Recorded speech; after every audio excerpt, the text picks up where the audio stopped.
Yes. Welcome to another Social Sunday. Fans Q&A. We've had questions from the fans all week.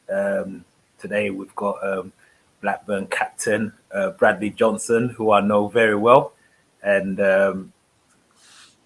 Bradley, just tell us about yourself and what kind of person you are, and just stuff like that.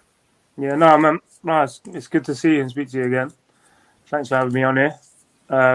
About me, well, I don't know, you know what I'm like. I'm very humble. I'm just a normal person. I'm lucky enough to be in a position that for the last, I don't know how many long I've played, 15, 16 years to live out my dream really and play football professionally. Myself growing up in East London, I've had it hard. I've done it the hard way. Coming up. But I'm just a normal, regular guy, man, living my dream. Still living it now, playing. Got a game tomorrow against Bournemouth. But yeah, I'm just a humble guy. I've got a family and myself now. So I've said this many times before, for 3-4 hours a day, every day, I'm a professional footballer when I go training. And then after that, I come home and I'm just a normal guy. I'm a dad to my 3 kids. I'm a husband to my wife. I'm just a normal guy, man. That's just On me. that on that note, let's take it all the way back to your childhood. How was it like growing up in East London?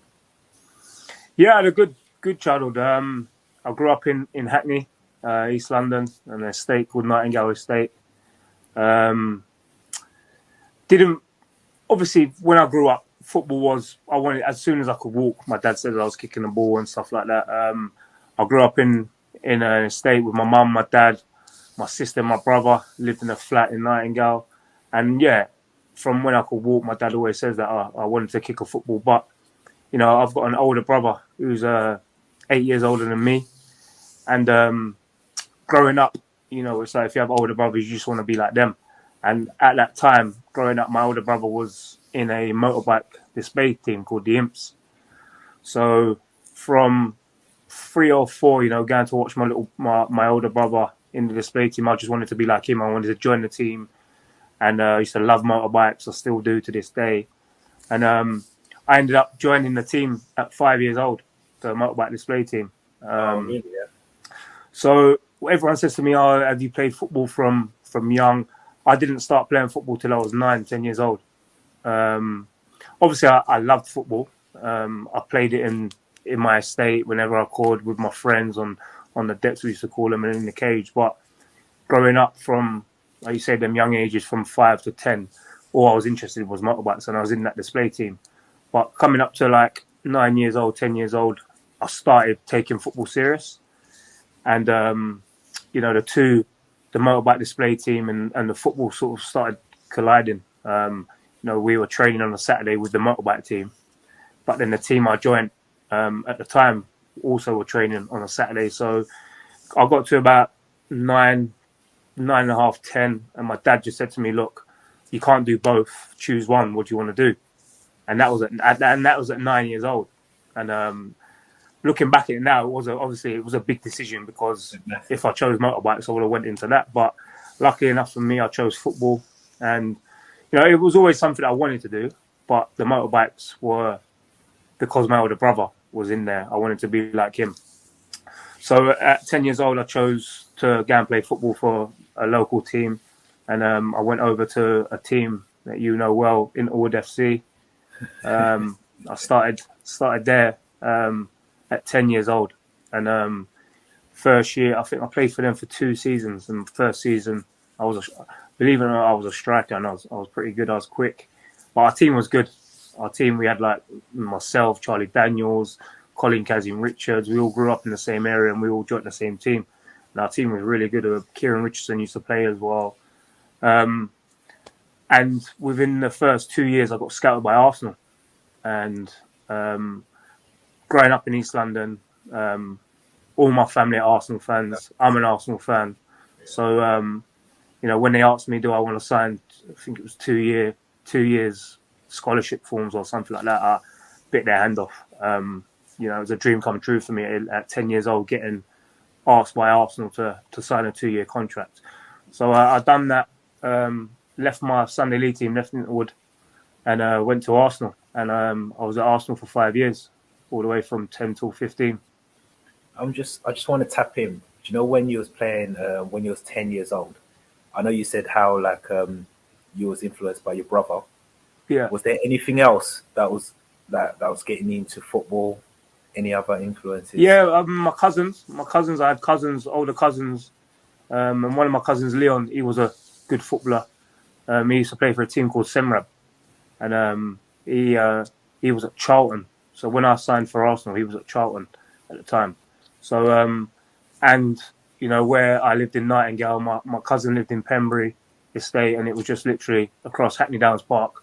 So we always used to meet in Hackney Downs Park, and my uncle, his dad, used to take us in the I think it was the back of the tennis courts in Hackney Downs, and we used to play football for days. And obviously, growing up in the estate, all the kids play football in the park and in the cage, and then going over to Pembury Estate, my cousin with his friends, they were always playing football.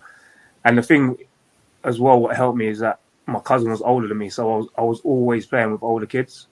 And you know what it's like in the States, you have to, if you're playing with older kids, you have to learn quick. You know, you're playing in the cage with older kids. I was small, and you know that really helped me playing with the older kids. So yeah, my brother weren't really interested in football, but I got the influence from my cousin, my dad, who was a footballer himself, not a very high level, but he played football all his life as well, and my uncle really. Do you know? Do you know what?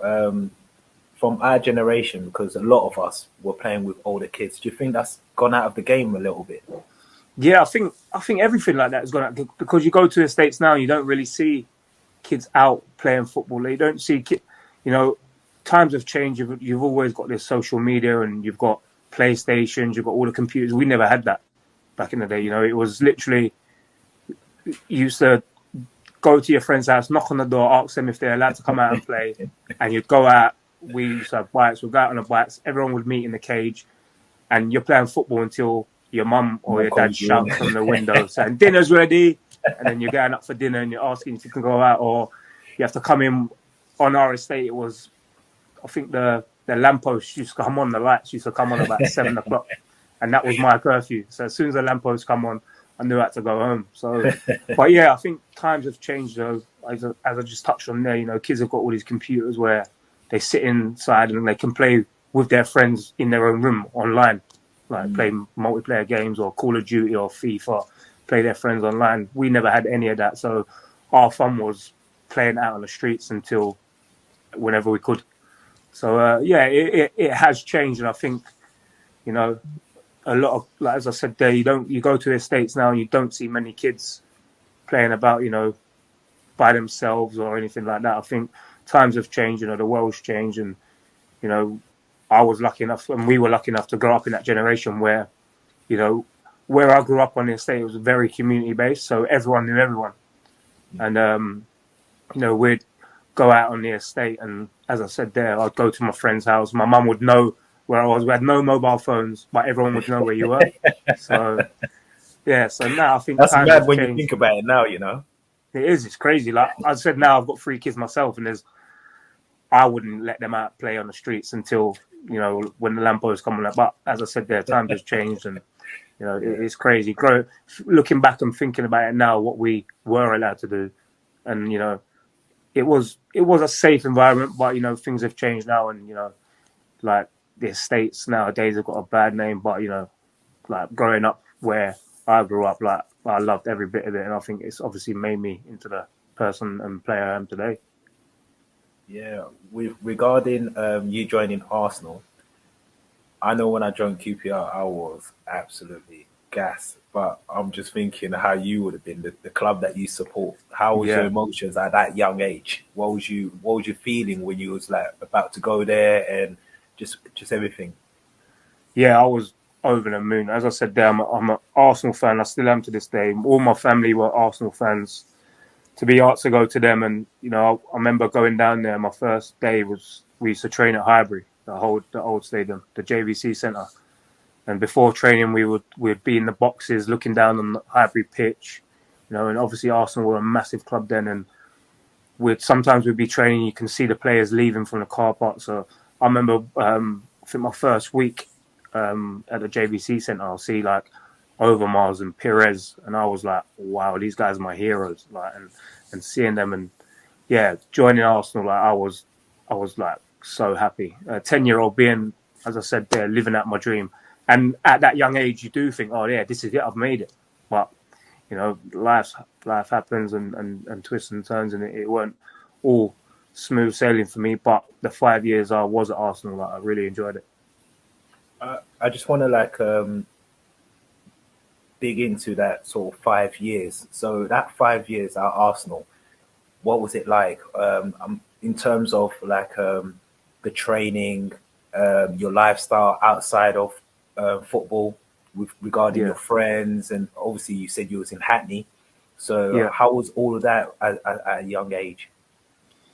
Yeah, it was at that young age. So when I first joined Arsenal, I was living in Hackney, and then we moved to Leighton.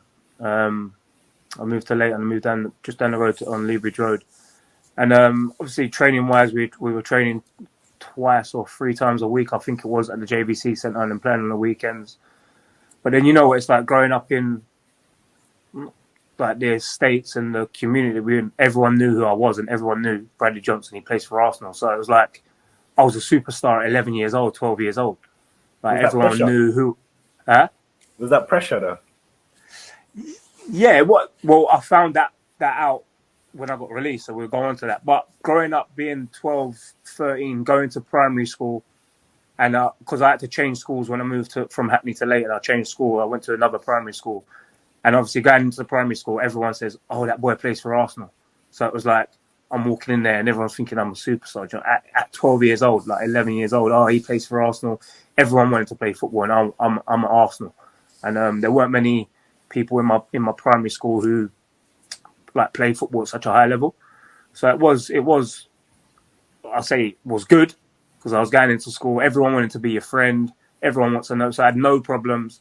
And then I found out even when I went to secondary school, I remember my first, because when you go to secondary school, they do like induction days, don't you? Remember the induction days. So my induction day, I went there, and there was obviously kids who were older than me in my primary school went to the same secondary school. So when I went to the secondary school, they were already told their friends, oh, there's Bradley Johnson, he plays for Arsenal. So my first day, they were like, all right, then you can come on the Red with us. Like at I went to Kelmscott Secondary School, and there was like a football pitch called the Red.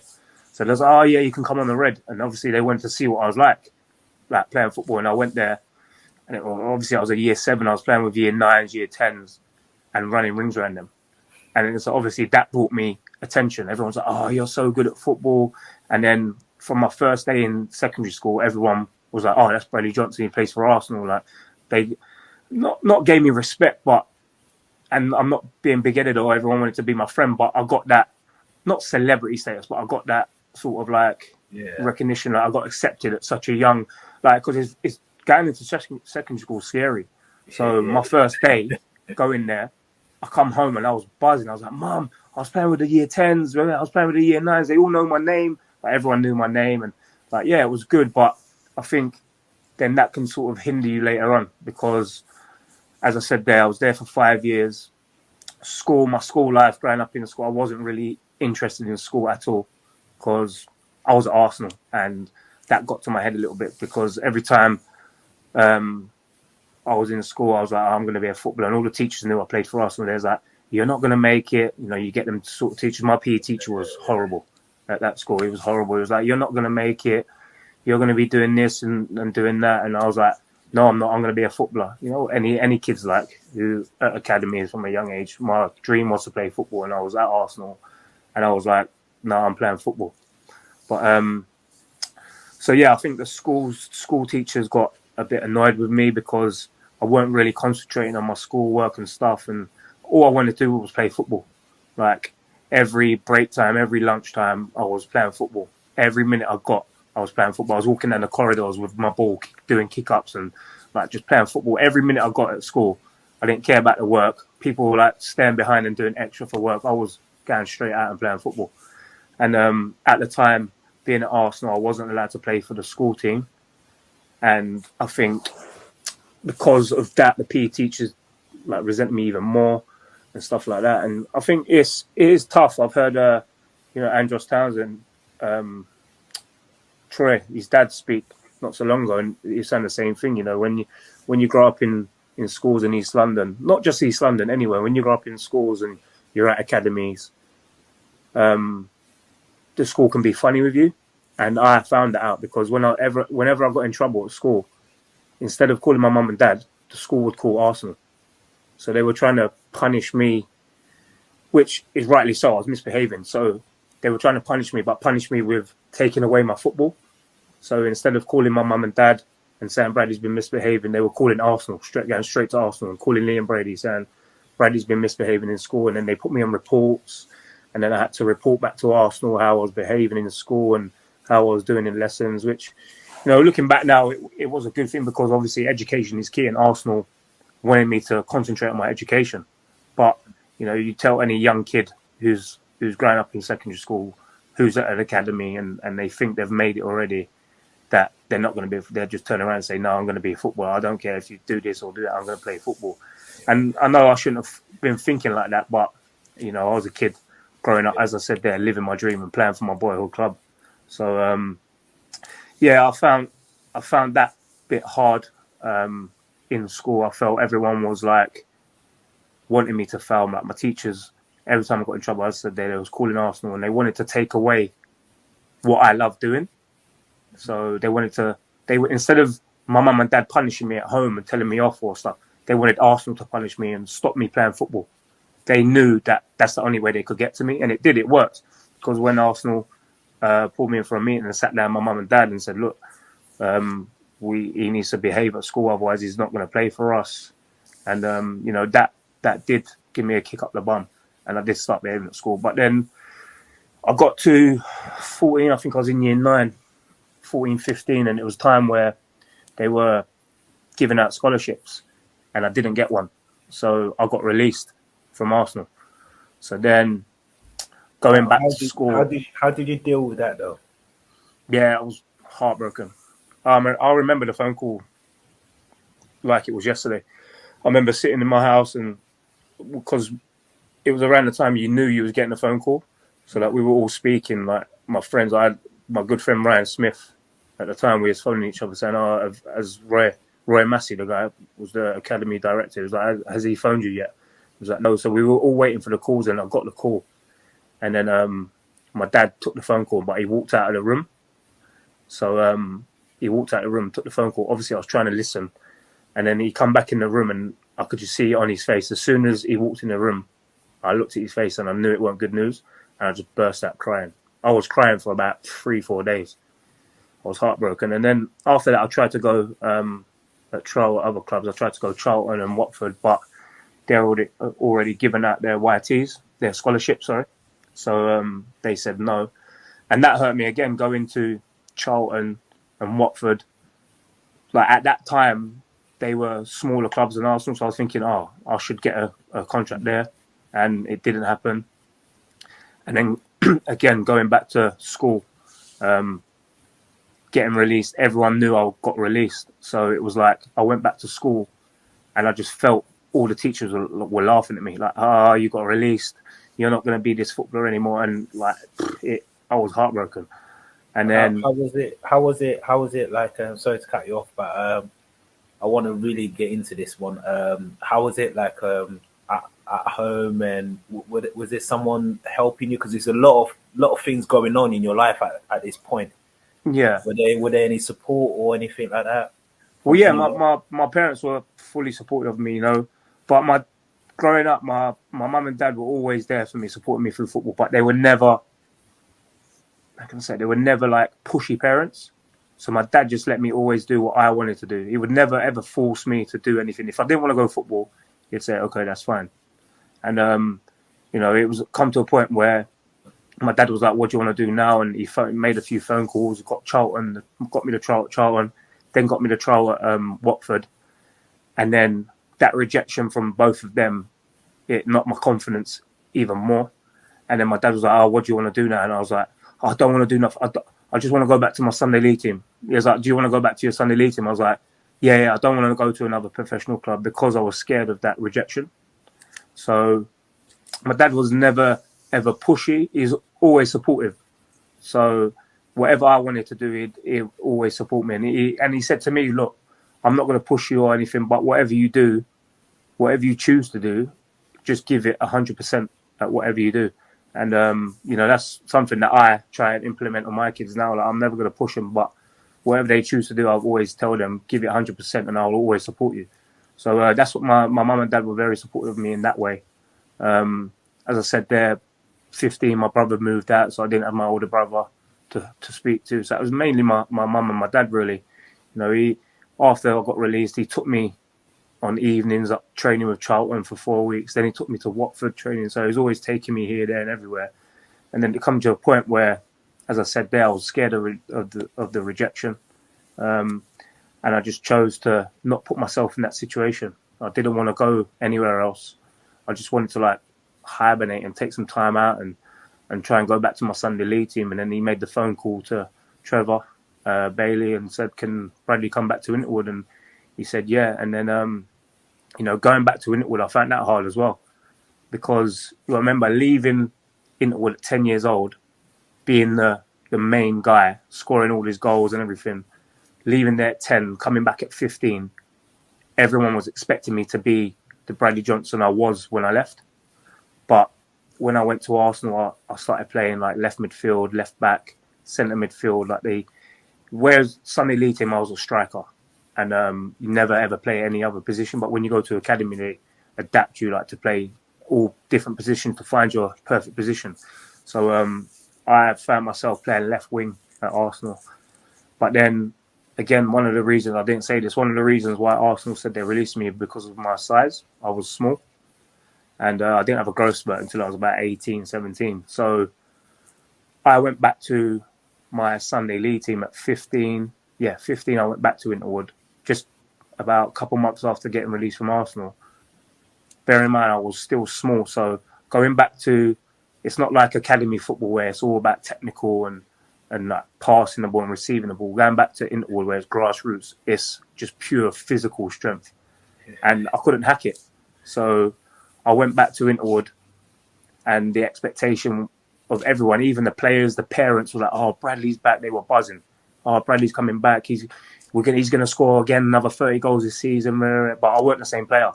I come back to Interwood and I was weaker than everyone else.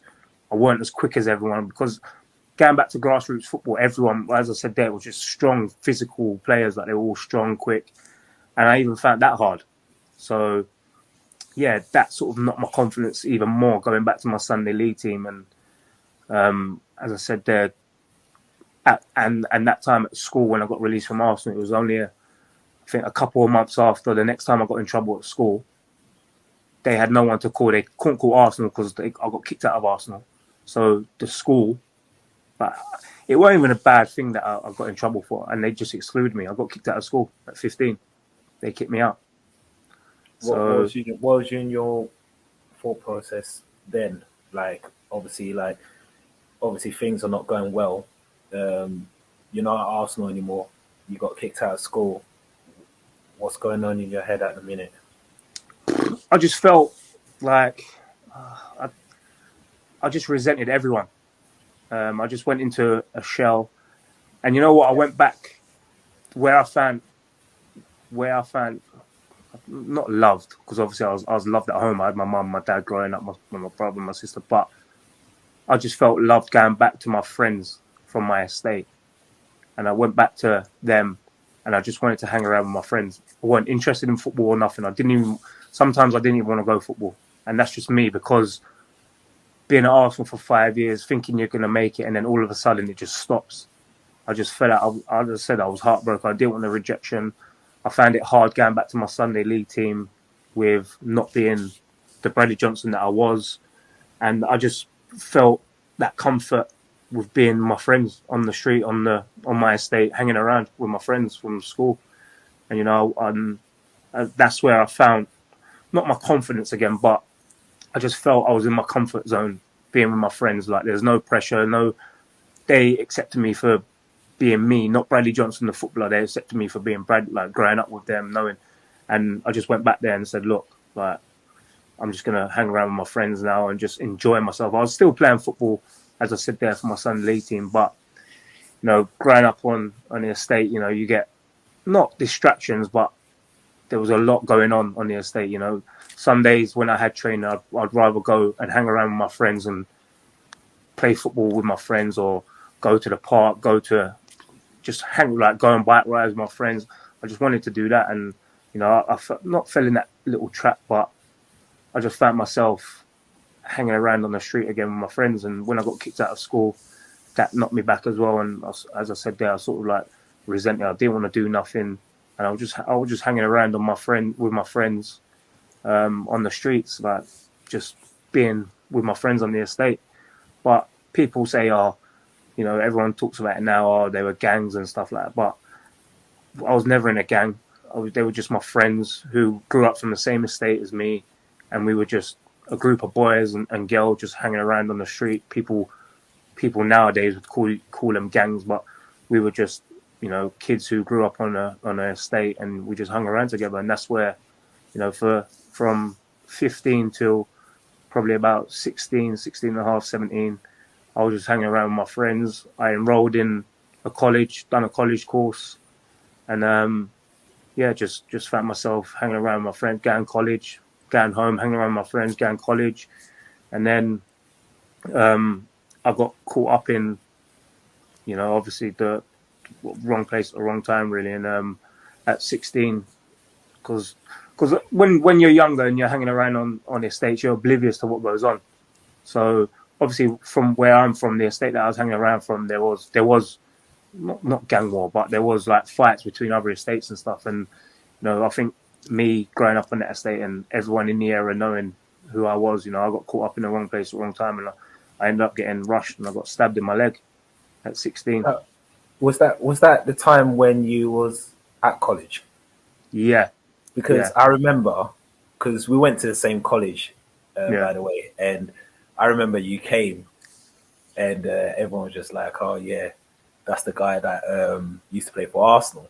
Yeah. So I'm just looking, because I don't really rate people until I just see the first touch, and I saw your left foot, and I was thinking, this guy is crazy. This guy is mad. I think we played maybe 1 or 2 games together, and I was thinking, wow, this guy is unbelievable. And then that's when you went missing. Yeah. So, I think it was shortly after I got released from Arsenal. And then obviously I got kicked out of school, and then I enrolled. My dad put me straight into the college course straight away. So I thought, when I was going to college, I still had that little bit of hunger left in me at football. But I think it was in that period when I went to college, I was still going on trial at other clubs. And then I got a few more rejections. And then after that, I thought, you know what? I didn't want to put myself in that situation again to get rejected, because it hurt. I was heartbroken. So, again, I went missing. And again, that was me falling not into a trap, but falling back into the comfort zone of being with my friends on the estate and hanging around with my friends from school, getting up to no good. And I got caught up in stupidness and ended up getting stabbed in my legs. And I think it was because I played football as well, because everyone in the area sort of knew who I was, and it was kids from another estate just around the corner from us who rushed me, and I got stabbed in my legs. So what was next? What was the sort of like, obviously you went into hospital. What was the rehab like? What was your mental state like in that period? Yeah, it took me, I think I had an operation on my legs the day after, and I think the rehab wise, it took me like 3 months. But I say I fell back into this state, but at the same time, I was still half into football. So I was at Waltham Forest at the time, and when this happened, but Waltham Forest joined up with, remember Barking Abbey? Yeah. So they joined up with a college course. So from Interwood, they turned into Waltham Forest, and then a guy called Dave Mill done a college course at Barking Abbey. So the kids who were at Waltham Forest, when they were leaving school at year 11, they went into Barking Abbey College. but I couldn't go to the college because I didn't have no grades. I didn't sit no exams because I got kicked out of school in year 9 and year 10. I never sat my GCSEs. I went straight into college, and then I went straight into I went and done an apprenticeship in carpentry at Lewisham College, and so I was doing that. So I couldn't get into Barking Abbey College, and because the boys who were at Waltham Forest went straight into Barking Abbey, and they were together every day. They were doing their college course, but they were training every day as well. But Dave Muir at the time said, "Look, you can't get into the college because you've got no grades." And I was like, "Fair enough. I'm doing my own college thing now. I'm doing an apprenticeship in carpentry." But he said, "I want you to come and train with the boys in the evening on a Tuesday and a Thursday." And I was doing that when I could be bothered. Some nights I didn't even want to go because I was just hanging around with my friends and didn't want to go football. My dad was like, "You got training tonight?" I was like, "I don't want to go." And he was like, as I said there before, he was never pushy. So he was like, "Okay, then it's your choice. You can do what you want." And then, so when I wasn't training with the boys at the college, obviously I was doing my own college course, but there were some evenings when on a Thursday evening that the first team were training. And Dave Muir said to me, "You can go and train with the first team." So some nights I went and trained with the first team, and the first team manager sort of started to like me. I was doing well in training, and he started involving me in a few squads. And obviously at this time I was still doing that, but being on the estate with my friends. And that happened. I got stabbed, and then I think about a week after I got stabbed, obviously the club found out, and then Dave Muir and the manager at the time, Hack, he was good friends with my dad, so he phoned my dad. He was like, "What's happening with Bradley?" And my dad must have said to him, "Look, he needs help. He's going down the wrong path. Can you sort of help?" And that was to Dave Muir. And Dave just said to my dad, "Look, if Bradley's serious about it, once he gets fit, send him back in training, and I'll get his head down and speak to him and stuff." So yeah, it took me about 3 months to get back fit. It took me about a month to get back walking again, and then running and getting fit. And then I went back, and then it was after the stabbing. The stabbing really woke me up, and it was easy for me to, everyone was like, all my friends were like, "Oh, we're going to retaliate." It was easy for me to go down that route and retaliate and do something with my friends. But the stabbing for me, I didn't take it that way. I took it as a positive. I didn't take it as a negative. You hear a lot of kids now getting stabbed and retaliating, and it just escalates, leads into other. But I was never, as I said before, I would never say I was in a gang. So I was never on the roads, as people would say. I was never involved in anything like that. They were my friends, and they were doing this and doing that, and I was there hanging around. And I just took the stabbing not as a positive, because it's not a nice thing to get stabbed, but it woke me up, and it made me realise, look, I'm wasting my talent. I've got a talent. Everyone tells me I've got a talent in football. I'm going down the wrong path. I'm wasting it. So, I took the stabbing as a positive. I turned it into a positive. I think looking back now, it was the best thing that happened to me. And I know it's horrible to say and think about, but if that didn't happen to me, then I don't know where I would have been today. So I took that as a positive. I've turned it into a positive. I just, after laying there in the hospital bed, seeing my family around, and seeing the disappointment in my mum's face, my dad's face, my nan, my brothers, it sort of woke me up. And then after that, again, I've said this before to kids, because I do a lot of speaking now for the kids who have been released, because I've been in that position. And when something like that happened to me, it made me realise who my real friends were. Being in the hospital for a few days, and then coming home and just being in bed for 2 weeks, I found out who my real friends were. None of my friends who I thought were my friends from the estate would come and see me. So you really find out in bad times, you find out who your real friends are, and that woke me up. And as I said there, I turned it into a positive. I just said, look, it's probably the best thing that happened to me. I don't want to go down that road. I've got a talent in football, and when I get back fit, I'm going to give it a good go. So that was my mindset from literally the day I come out of hospital. I had in my mindset, right, this was a wake-up call for me now. I've got to take it serious, and I'm going to really put my head down and give it a go at football. So yeah, it took me about 3 months to get back fit. I went back to Waltham Forest, trained with Dave, trained with the boys, started playing for the under 18s. And then, as I said there, some evenings when the boys weren't training, I was still allowed to go and train with the first team. Then the first team manager sort of liked me, sort of put me back involved in the first team. And I made my debut, I think, when I was 18 for Waltham Forest in the Ryman South or something like that, I think they were in. And then for me, I was, as I said, luck. Football is about luck sometimes. I was playing the game at home in front of 40 people, I think it was. And one of them people was a Cambridge scout. And Dave Muir was called his friend who he knew at Cambridge to come down and have a look at a few of us. And I was lucky enough on that day that I was playing. And I got scouted by Cambridge. They invited me to go down there for a trial. And I went down there for a trial and ended up signing non-contract forms. I went there for 1 week trial. They invited me back for another. And then the coach at the time, Ricky Duncan, said to my dad, look, we can't give him a contract, but we can give him a non-contract, it's called, forms, but we can put him in digs up in Cambridge. So he'll be living out of London. He'll be living with the boys in Cambridge, but we can't give him a wage or anything. We can give you £30 a week expenses for bringing him up, because I stayed in digs from Monday to Saturday and then had to go home Sunday. Then my dad would bring me back up. So they gave him expenses for doing that. I was there on a non-contract, but I was playing at full time and playing in a league club. So, it was then when it wasn't even about the money for me. It was just about getting out of London. My dad said, look, this is your opportunity. Go and give it your best shot. Go to Cambridge, move out of London, leave your friends behind you, and get your head down, work hard, and see where it takes you. And I've done that. I signed until the end of the season for 6 months. I went up to Cambridge. It was hard. I'm not going to lie. It was hard moving out of London and leaving all my friends. How did you find the games? Because obviously you've jumped leagues like massive. Yeah.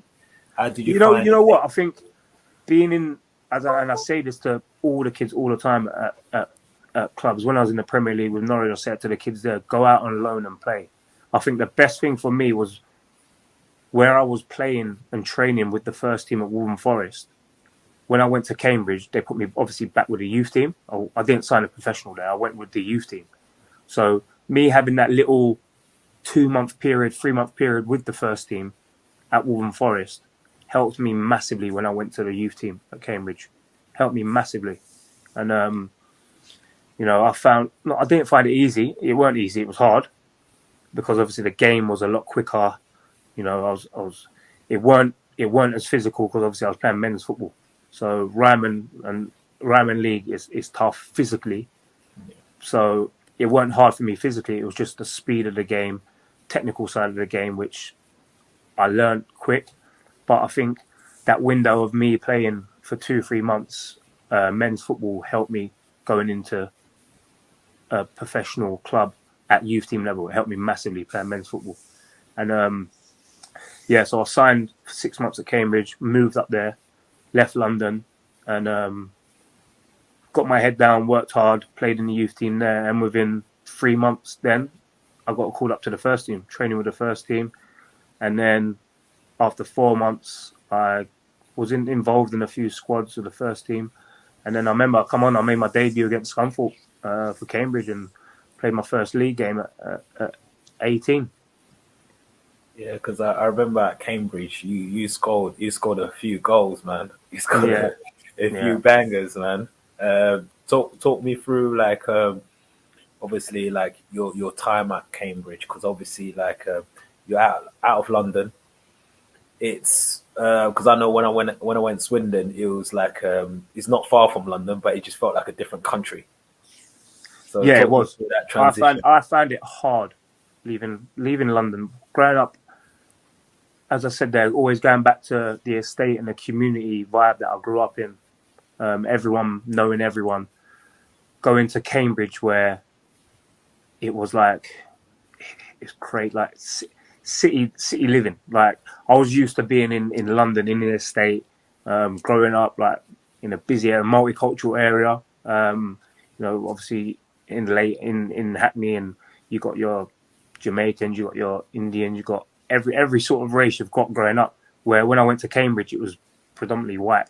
So it was tight. And even personally, like growing up in London, moving to Cambridge, going there and living in the house with the boys, and most of the boys were not from London. They were from Cambridge or Newmarket or whatever, all around that area.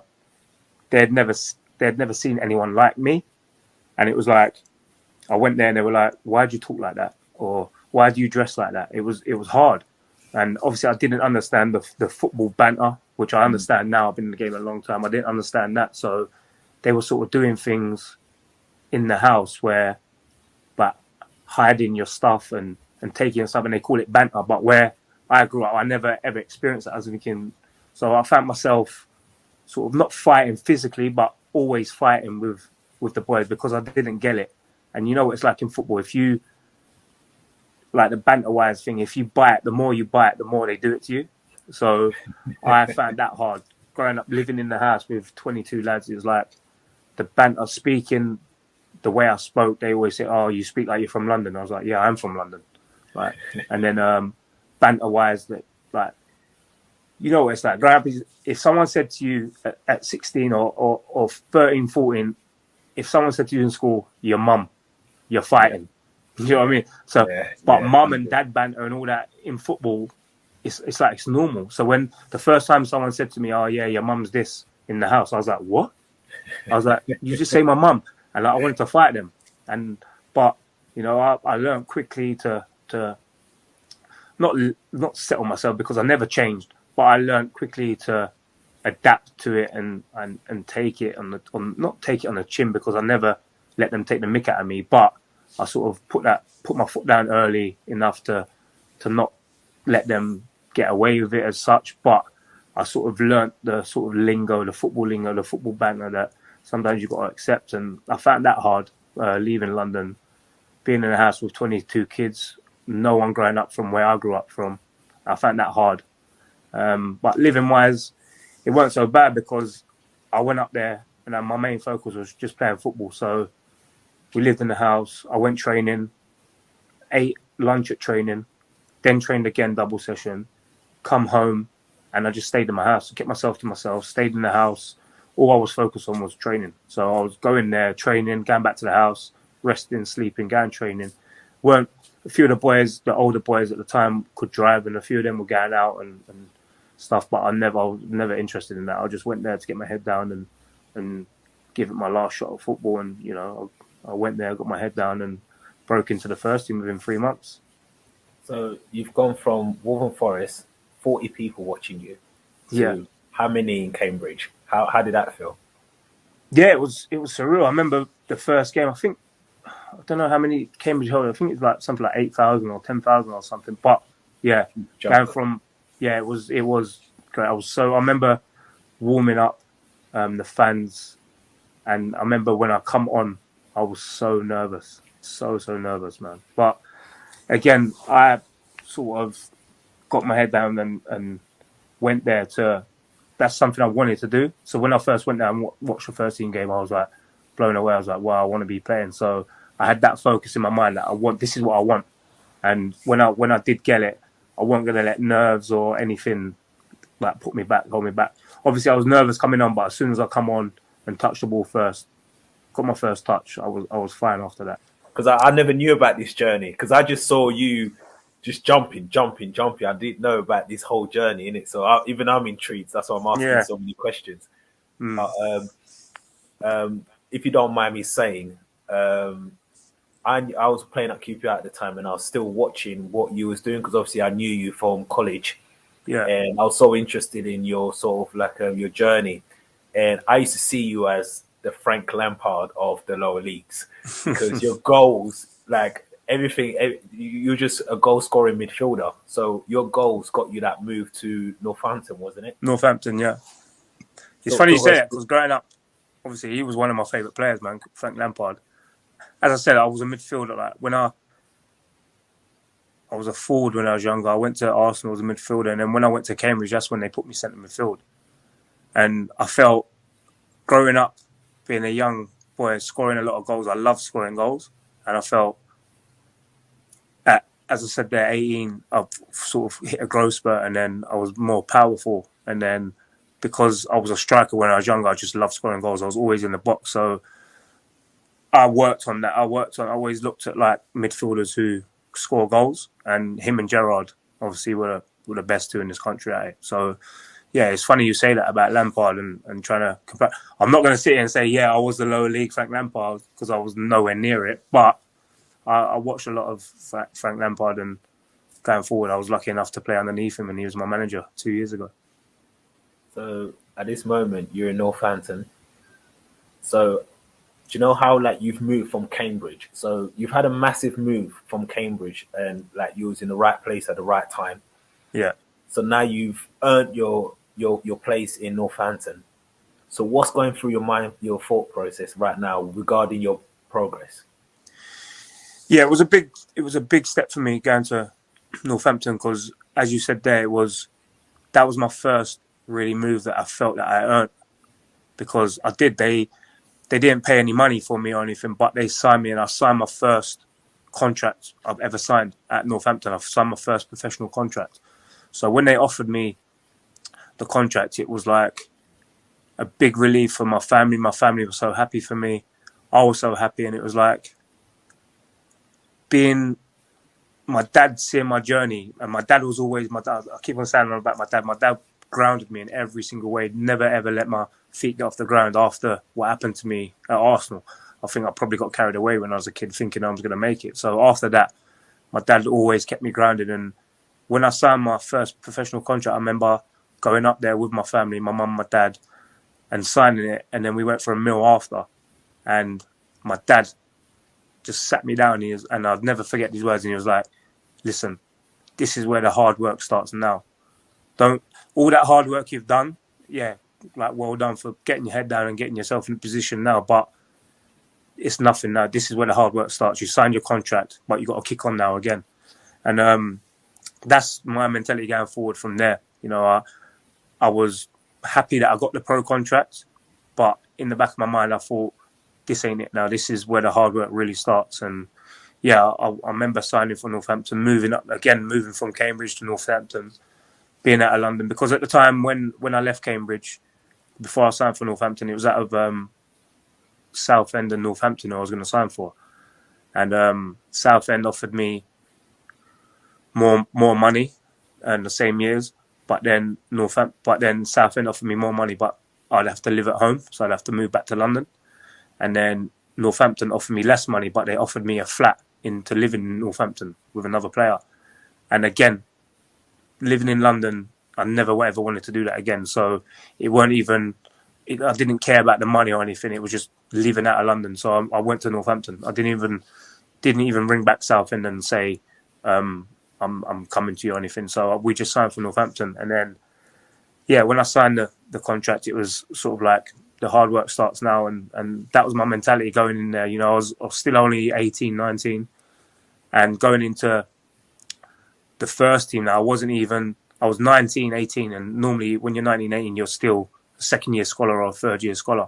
I went straight into the first team. So it was a big wake-up call for me, you know, training with men every single day. It woke me up, and, you know, it gave me that determination. And again, the same thought process is, I want to get into this team. And that was my mindset from the go. I worked hard to try and get in the team. It wasn't meant to be. I had to go out on loan for the first year. I'll drop back down to the conference, and I went to Ebbsfleet, Gravesend. I went there for a few months and applied my trade there. Again, playing football in front of, I don't know, Ebbsfleet 200 fans, and just playing men's first team football. You know, it develops from being a young boy, going out and playing first team football. Like, it helps you so much. And so I had to do that for my first year. I played a few games for Northampton before that, so I made my debut for Northampton. But I wanted to play because I'd been playing at Cambridge and been used to being in the first team, then going to Northampton and then sort of having to fight my way back in, because where I was used to being in the first team, I always wanted that. So I asked to go out on loan. and being again involved in first team football, being around men's football and playing. I wanted to play, and that's I could have easily just sat there and not played and been on the bench every game or playing in the reserves like during the week or anything. But I wanted to play men's football. I wanted to play first team football because there's nothing like it. You can't match it. You'd know yourself. Like reserve team football is nothing like first team football. So I asked to go out on loan, and always in the back of my mind that I'm going to come back and I'm going to cement my place in the first team at Northampton. That was the aim. So I went out on loan for the first year, went out to Gravesend, and then come back and done a pre-season with Northampton. Again, found it hard to break in the first team. Found myself on the bench a few games. And it wasn't a case of me being arrogant and thinking I should be playing. I never ever felt I should be playing. You have to earn your right to play. So I wasn't getting in the team. So I again asked to go out on loan. So I went out on loan to Stevenage this time I went there for a month. And then within that space of going to Stevenage, I loved my time at Stevenage. It was a great loan for me. I went there for a month, scored some more goals. And then within that space of time, the manager at Northampton got sacked. So my loan was finishing. So I went back to Northampton. And then I think it was January now, but Stevenage wanted to buy me because I'd done so well there within a month. The manager there wanted to buy me. So I went back to Northampton and I was like, look, Stevenage want to buy me. I want to go as first team football. But then they signed a new manager, Stuart Gray. And he come in and he said, look, and Stevenage, I said they wanted to sign me. They were desperate to sign me. I think at the time they were going to break their transfer record to sign me. They were desperate. And Stuart Gray come in, he was like, if a club's so desperate to sign him, like he must be good. Like, let me have a look at him.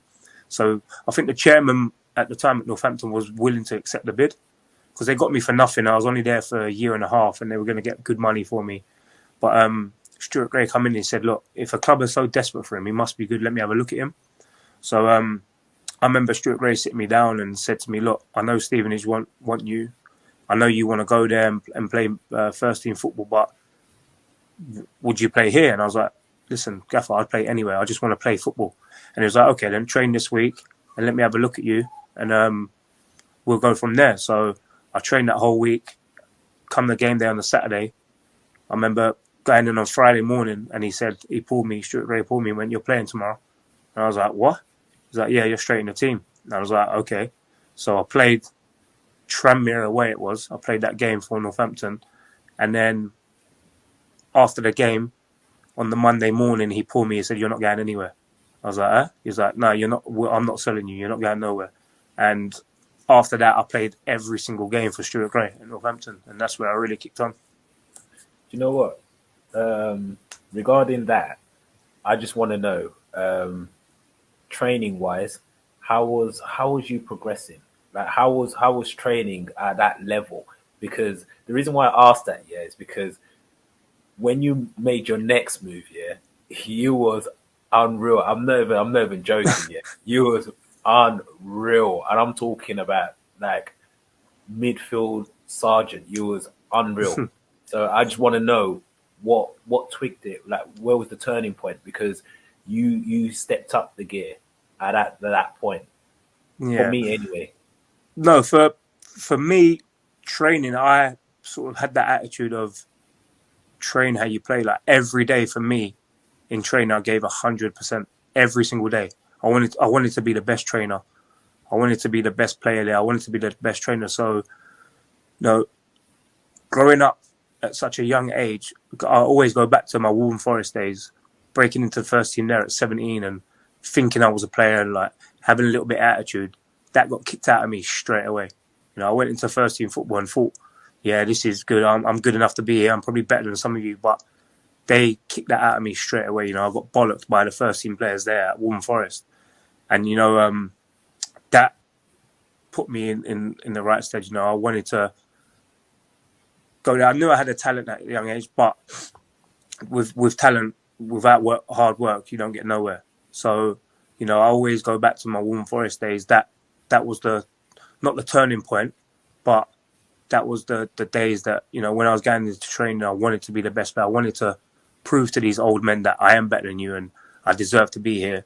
And I had to work hard. So I took that with me through Cambridge, worked hard in training, every day in training. I wanted to be the best player. And then, again, when you go into first team football and you're training hard, and then you get the reward. Like for me, I didn't get sold at Northampton. Stuart Gray come in and he said, I'm not selling you. You're playing for me. And then I was playing every week in, week out. I didn't ever get comfortable because I knew how hard I've worked to get there. And I knew it could be taken away like that. Like I could get released or something could happen to me and it would be finished. So every day I went into training. I wanted to be the best trainer. I worked hard, done my extras. If the club wanted me to do, if the fitness coach wanted me to do extra running, always done it, always done the gym. And yeah, just went into Northampton with that mentality. And you know, when, as I said there, you see the rewards of it, you see I was getting played week in, week out. That drove me on even more because when you're playing week in, week out, it's easy to get comfortable and think, oh, I'm going to play next week, so it don't matter. And when you're playing week in, week out, there's always people who want your shirt. So it's easy to get complacent and get comfortable. But I knew that there was people who were training hard. I see the lads who weren't training, who wasn't playing week in, week out, were doing extras. So I'm thinking they're doing extra to take my shirt. So I'm going to do more than them. I was always not in competition with them, but in competition with myself, really. I always wanted to get better. And I just made sure I didn't ever get comfortable and didn't get complacent. And again, going back, that comes from my dad. What he drilled into me, he said, like, you just got to be the best you can be better than, I know it's cliche, but I went into every day wanting to be better than I was the day before. So I worked my socks off in training and got the reward from it, really. Yeah, the reason why I said that, because I know at Northampton, you was playing good at Northampton. That's why I wanted to know what was going on, because you then got massive move to Leeds. Even I was like gobsmacked. I was thinking, how did this happen? Because Leeds it's although they were at the level they were, but it's massive. It's a massive club, massively. Talk me through that, though. It was at a time where I was coming to the end, my last year in my contract at Northampton, and obviously I was playing, as I said, playing week in, week out, and getting noticed. I was a goal scoring midfielder, young, playing in League One, and doing well. And then obviously started getting interest from other clubs. I went to Leicester, I went to Coventry, and spoke to them. They was all in the Championship at the time. And then I went to Leeds and said, you touched on where they were at the time. They was in League One at the time. But I went there and, like, no disrespect to the clubs where I come from, like Cambridge and Northampton. They were great clubs. But when you go to Leeds, when you drive in the training ground and you see, I've seen the facility. They've got their own training ground, whereas Northampton, we used to get changed at the stadium and drive to the training ground or train next door with the athletics pitch, track around the pitch. Cambridge, we had to get changed at the stadium and then jump on a minibus to the university where our training ground was. When you go to a club and it's got their own training ground, like Leeds training ground is unbelievable. And for me, I was only 19, 20. It was the first, because I never grew up in academy football. You know, when you're young, when you're in academy football, you go to all the training grounds and you play at all.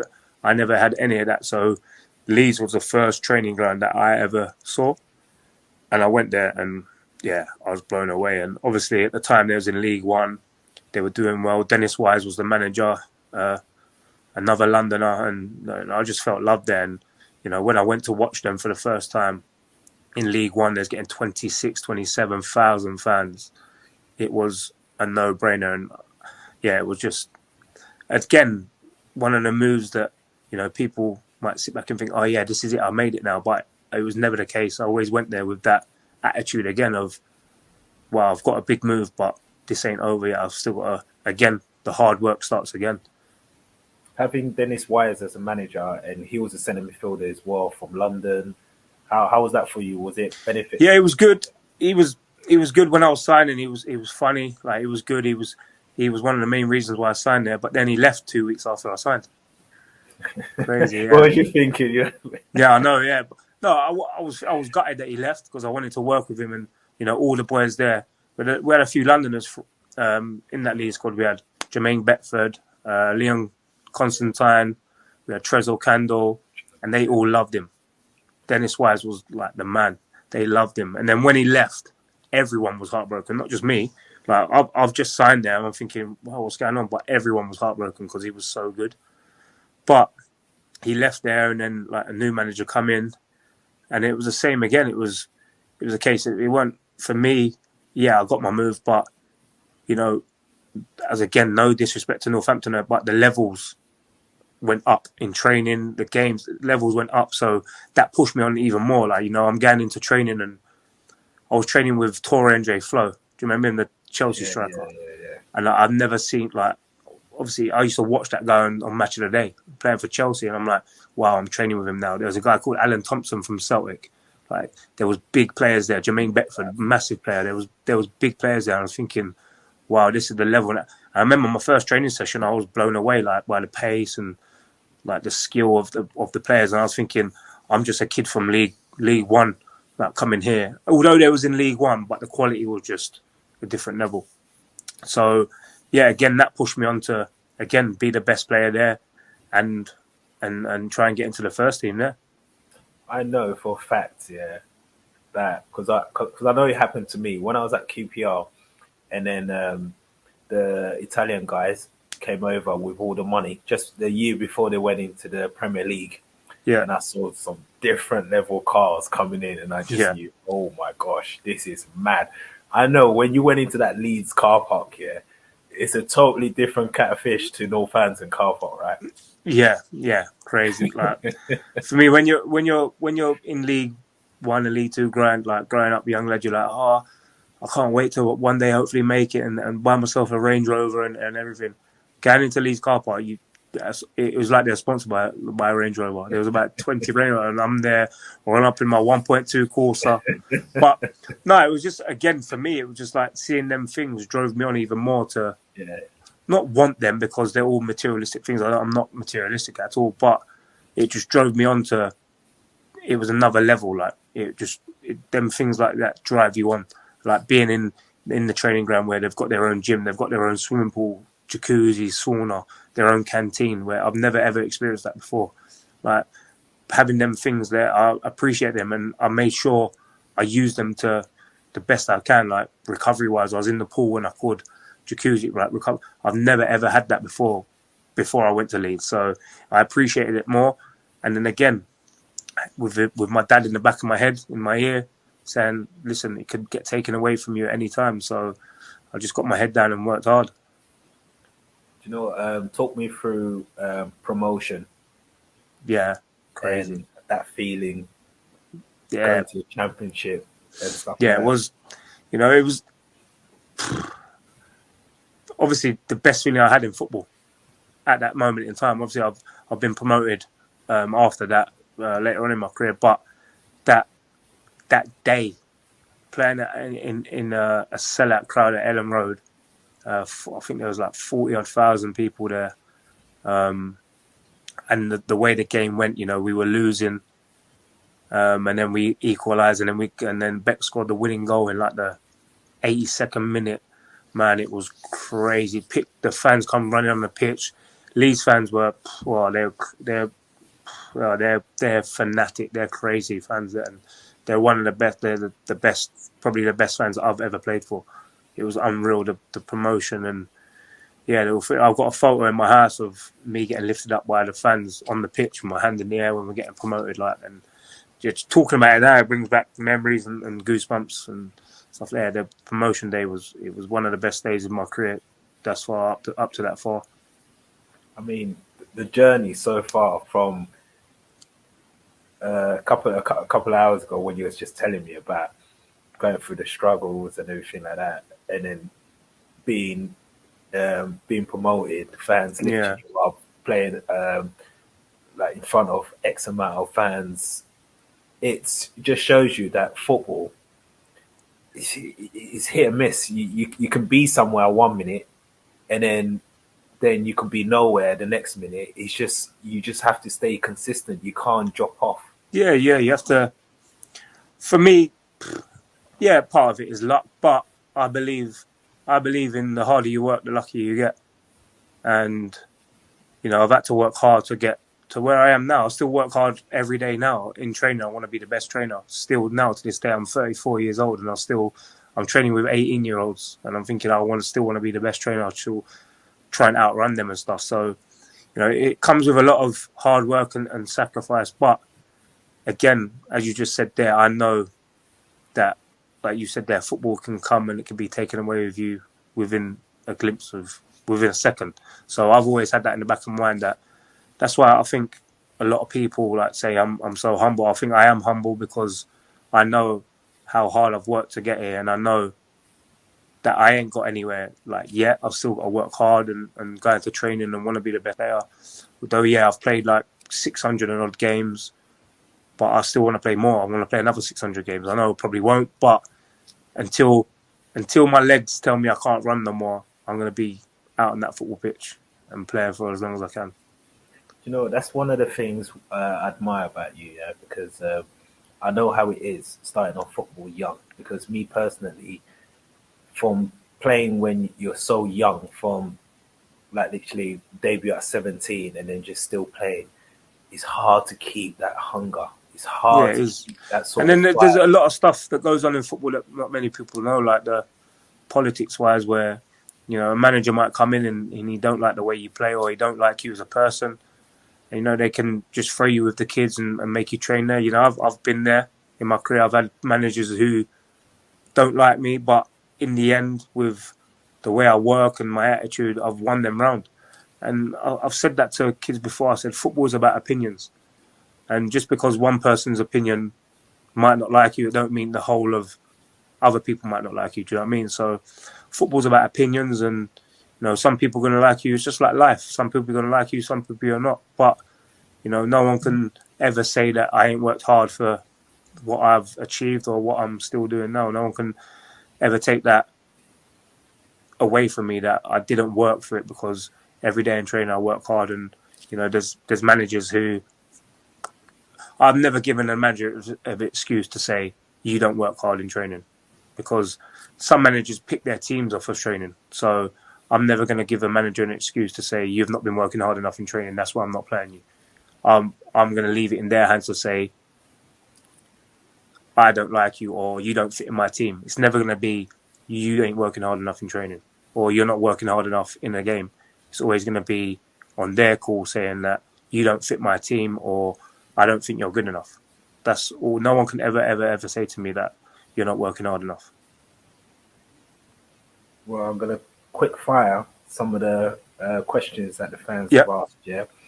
So, who's the best player you've played against? Best player I played against? Yaya Toure. Yaya Toure. Where was that? Where was that? That was Norwich against Man City. Yeah, in the Prem. You know what? Again, when you used to play for Norwich, yeah, I swear down, Bradley, yeah, when you used to play against Arsenal, you had a vendetta. I didn't like you. I didn't like you when you used to play against Arsenal. You used to put that extra 110%. Yeah, I would, because I remember going back to the Emirates and I used to see all the youth team coaches there who released me. And you see them before game, and it's always like you got to prove a point. So, and obviously being all my family at Arsenal, I had all my family there watching me. So yeah, I had that extra boost of getting released from Arsenal and having when I mean all of my family and friends, I mean, when I went to the Emirates, it was like I had to get about 40, 30 tickets every single time. So. Who's the best teammate? Best teammate? Ooh. I'd say my best teammate and probably my best friend in football is a guy called Elliot Bennett. I was with him at Norwich. I've known. He's the right wing. Yeah, right wing. But I was with him. So I was with him at Norwich. Then we both parted. Where I went Derby, he went Blackburn, and then I signed for Blackburn and played with him again for 2 years. Yeah. He had a brother, didn't he? Yeah, Carl. Yeah. Okay. Yeah. I thought so. Do you have any superstition? Yeah, I always do my left side before I do my right side. So I always put my left sock on, then my left shin pad, my left boot, and then my right. Always do my left side before my right. Tie my shoelaces. It's crazy. When I did don't know why. I don't ask me. That is mad. When did that start? Yeah, I don't know why I started doing that, but I must have done it one game, and then had a good game, and I've just kept it doing that. Then I know, and it's silly. I don't even remember doing it, but now I just do it naturally. It's not something that I set out to do. It's just natural that I do my left side before, and people always pull me up on it. It's like, why have you got all your left side that on your boots, your shin pads, and your sock, but my right foot's bare? I was like, oh, it's just the way I get dressed.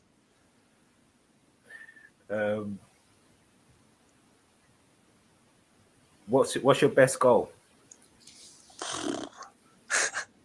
Against Arsenal. I swear, Bradley. Now I'm gonna go back to it, man. You used to get on my nerves against Arsenal. You're my brother and everything, but against Arsenal, I swear, Dan. I was watching. I was thinking. Yeah, no, that was my best Bradley goal. I on? remember it. I'll never forget it, man. FA Cup, Leeds v Arsenal. Yeah, it was one of the best goals that I've scored. But we lost the game, so it didn't count. No, but the thing is, yeah, you scored a lot of goals like that, though. Yeah, it was like who can I say? Do you know, like Tony Yoboa used to score similar goals. That's what just screamers. Yeah, exactly. There was one season like you said, when I was at Norwich, I scored 15 goals, and all of them were like outside the box screamers. So I've been brought up, if you don't shoot, you don't score. So I will never ever stop shooting. You know what? I had a label at Leeds that I always used to shoot, and most of my shots went in row Z, but I didn't care because I knew if I hit one and it went in the top corner, that's what people remember. And it is to this day. People still remember that Leeds goal for against Arsenal. Yeah, it gets the commentator excited as well, isn't it? Yeah, he was getting on my nerves as well. The commentator. What's your favorite food? Oh, it's a hard one, man. This is hard. I get asked this a lot, man. My wife's Caribbean. I love Caribbean food. I love my oxtail and rice. But then again, growing up in East London, I love my pie and mash, man. So that's a hard one. It's a hard one. Hard. If I had to pick one, I'd probably go Caribbean food. Yeah. Yeah. What's the best team you played for? This is mad, this question, but I can't pick one. Yeah, I knew you won't pick one. I can't pick one. Leeds. Can you give us the best town, at least? City. All right, that's now you're asking me a different question. Yeah. At least something for this fan. All right, anyway. What the best city I've played for, like living wise? Yeah. Leeds. Yeah, it's a nice area. Leeds. It's a nice area. But then again, I don't want to forget my other clubs. So for me, Norwich, I played the best in my career. I've had the best season in my career at Norwich. And obviously playing in the Premier League at Norwich, I'll never forget that. And then Derby, two of my kids have grown up in Derby. I live in Derby now. So I've got strings in every club I play for. You know, I've always not seen out my contract, but I've been at my clubs for over three years. I've played over 100 games for every club I've been at. So it's not like I've been at a club for a season. I've been at clubs for like 3 years, 4 years, and built strong ties with the fans, the people around the club. So every club I go back to, like I've got a lot of love and respect for every club I played for. That is mad because you know what, yeah, to just get over one season at them levels, yeah, do you know how hard it is because there's so many games. Yeah, yeah. So I spent 3 years at Northampton, 4 years at Leeds, 5 years at Norwich, 4 years at Derby, and now I've been at Blackburn for 3 years. That's good, man. That's good diet. Yep, good living. That hard food, isn't it? Let me have a look at this. What's your favourite squad number? 4. Why 4? Because that's the number I played with in the Premier League. That's what number I wore in the Premier League, and wore my my Premier League debut shirt is a shirt that I'll never ever. That's always up in my house. Like that's my favourite shirt, my Premier League debut, and it was number 4. So my dream was to play in the Premier League, and I was lucky enough to achieve that. And the shirt that I've got that I played in, I've still got it up in a frame in my house. This next one is, who's your favourite manager? But I'm going to change it.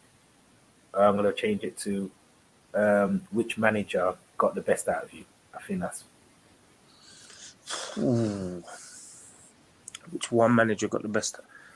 Well, again, I go back to my Norwich days where I played the best season I've had in my career, where I scored 15 goals and we got promoted. I got Player of the Year, I got Players Player of the Year.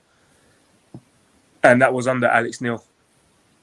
So he got the best out of me. But Paul Lambert was I think the manager who made me like what I am today. Paul Lambert, playing under Paul Lambert was the best time for me.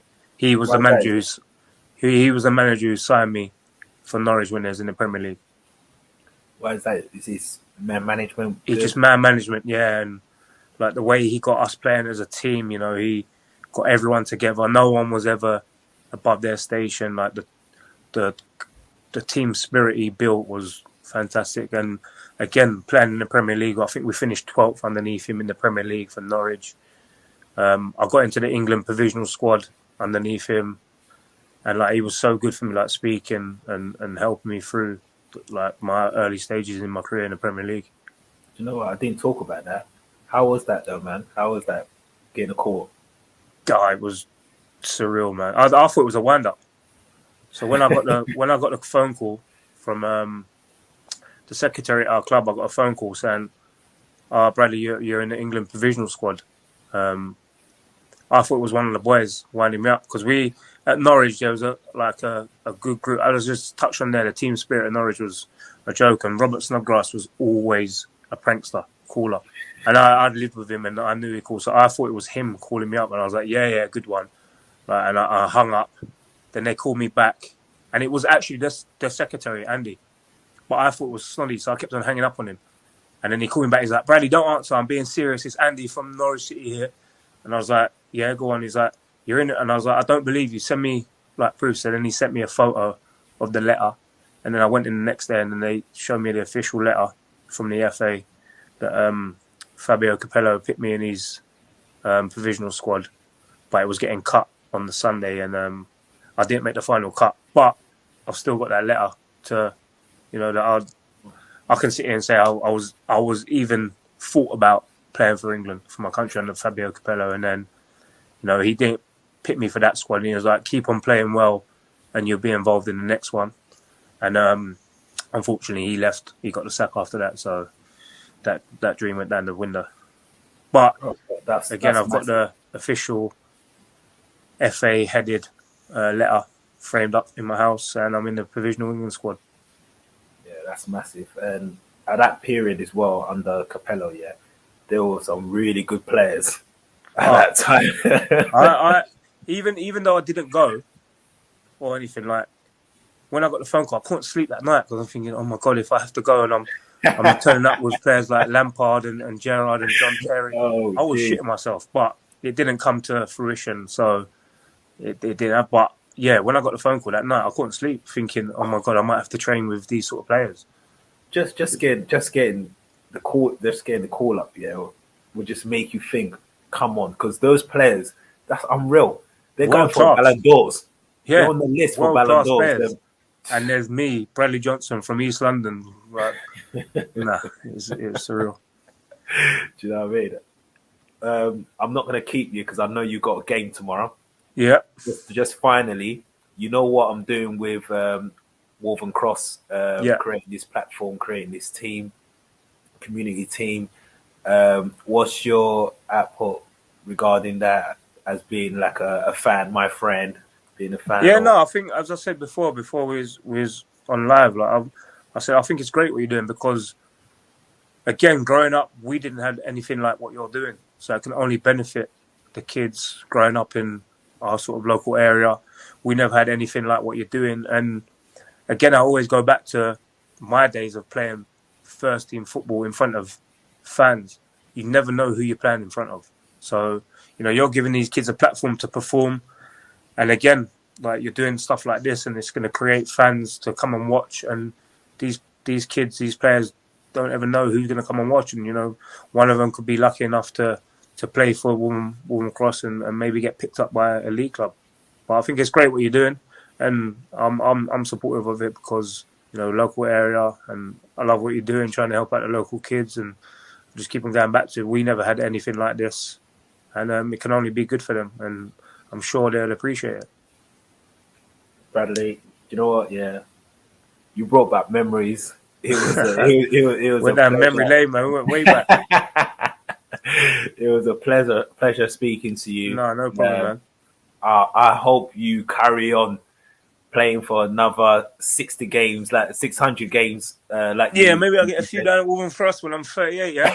I have a number 4 for you, man, just to let you know. All that, man. So good luck for the game tomorrow. Thanks a lot, man. Hopefully we'll see you in coming to watch Waltham Cross soon. I'll come down next season. And all the best, bro. All right, man. You too, man. Thanks a lot, Pete. Yeah, bro. Take care, bro.